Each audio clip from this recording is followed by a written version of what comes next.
ఇప్పుడే Country Delight app ని download చేసుకోండి. Download the Country Delight app now. Hyderabad జీడిమెట్లలో జరిగిన దారుణ హత్య కేసులో రోజుకో సంచలన విషయాలు వెలుగులోకి వస్తున్నాయి. 16 ఏళ్ల వయసులో ప్రియుడితో కలిసి తల్లిని హత్య చేసింది కూతురు. మానవ సంబంధాలను ప్రశ్నార్థకం చేసిన ఈ ఘటన స్థానికంగా తీవ్ర కలకలం రేపింది. పోలీసుల అదుపులో ఉన్న ఆ అమ్మాయి చెప్పిన మాటలు వింటుంటే పోలీసులే నిర్ఘాంతపోయారు.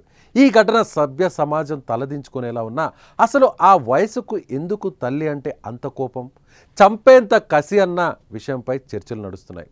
పూర్తి వివరాలు ఈ స్టోరీలో చూద్దాం.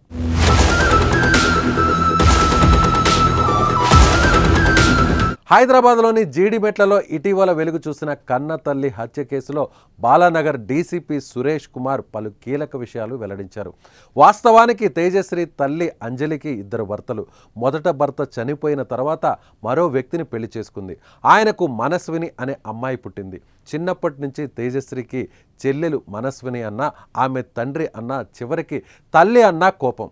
వీళ్ళు నా వాళ్ళు కాదు, నాకు వీళ్లకు సంబంధమే లేదు అనుకుని వాళ్లపై ద్వేషం పెంచుకుంది. దీంతో తల్లి కూతురికి మధ్య అగాధం పెరిగిపోయింది.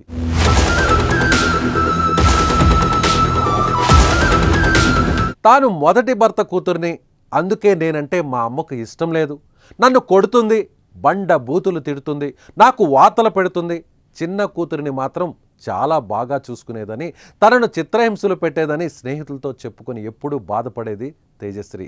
తల్లి అంటే ఎంత కోపం అంటే 7వ తరగతిలోనే తన తల్లిపై పోలీసులకు ఫిర్యాదు చేసింది.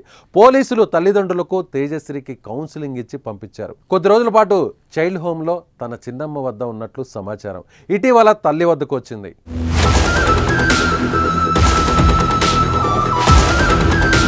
తేజశ్రీకి నల్లగొండకు చెందిన 19 ఏళ్ల పగిళ్ల శివ అనే యువకుడితో 8 నెలల కిందట ఇన్స్టాగ్రామ్లో పరిచయం ఏర్పడింది. డీజే ప్లేయర్ అయిన శివ తేజశ్రీ ఫోన్లు మెసేజ్లతో ప్రేమలో మునిగిపోయాయి. టైం దొరికినప్పుడు బయట కలవడం జరుగుతూ వచ్చింది.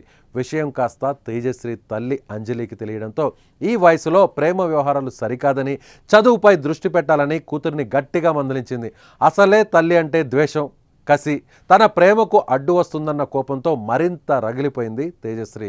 తన జీవితానికి, తన ప్రేమకు పదే పదే అడ్డు వస్తున్న తల్లిని ఇక లోకంలో ఉంచకూడదు అని నిర్ణయించుకుంది తేజశ్రీ.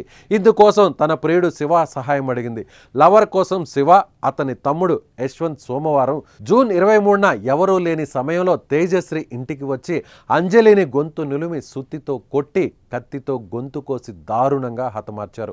ప్రస్తుతం ఈ ఘటన తెలుగు రాష్ట్రాల్లోనే తీవ్ర సంచలనం రేపుతోంది.